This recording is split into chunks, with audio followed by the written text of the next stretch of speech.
Tanaman cabai di Desa Ringin Pitu, Grobogan, Jawa Tengah layu dan mengering hingga terancam gagal panen. Petani menduga intensitas hujan yang tinggi menjadi penyebabnya. Rusak, layu, dan mengering. Inilah kondisi tanaman-tanaman cabai yang ditanam para petani di Desa Ringin Pitu, Grobogan, Jawa Tengah. Berbagai upaya telah dilakukan para petani untuk menjaga tanaman cabai mereka, termasuk upaya antisipasi berkali-kali dalam mengatasi penyakit tanaman cabai. Namun usaha itu tak membuahkan hasil, padahal beberapa hari lagi tiba musim panen. Ancaman gagal panen pun di depan mata. Salah satu petani menyebut telah mengeluarkan modal 30 juta rupiah untuk menanam cabai pada lahan seluas sekitar setengah hektar atau 500 meter persegi. Namun kini terancam merugi. Penyebab tanaman cabai layu dan mengering belum diketahui secara pasti.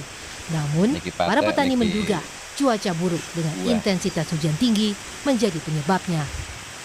Nah, layu fusarium, Pak. Tidak tahu nih pakai obat apa lagi, pusing, Pak. Sudah berapa kali dicoba pakai obat nih, Pak? Sudah 4 kali lebih, dari bakterial, fungisida, sampai ya macam-macam lah. Tidak mampu, dolomit juga enggak mempan. Ya kita pasrah, Pak. Kita udah pakai apa-apa enggak mampu juga. Mau gimana lagi, Pak? Enggak panen, Pak ya? Gagal, Pak. Ini hampir 50% udah mati, padahal ini belum mulai merah, baru mulai buah. Sebagian petani terpaksa memanen cabai mereka meski masih muda dan dijual dengan harga sangat murah, yakni Rp10.000 per kilogram. Harga itu di bawah harga pasaran. Gagal panen seperti ini, cabai yang masih muda diambilin apa enggak? Ya, diambil.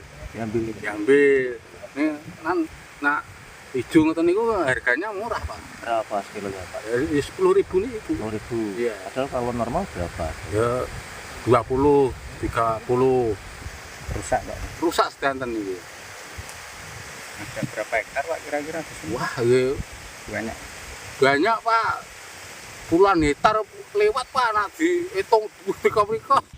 Para petani berharap pemerintah bisa memberi pendampingan pertanian dan juga membantu mereka yang mengalami gagal panen. Rifai Handoko, Kompas TV, Grobogan, Jawa Tengah. Usai jeda, Saudara, KPK menangkap sejumlah pejabat kantor pajak di Kalimantan Selatan.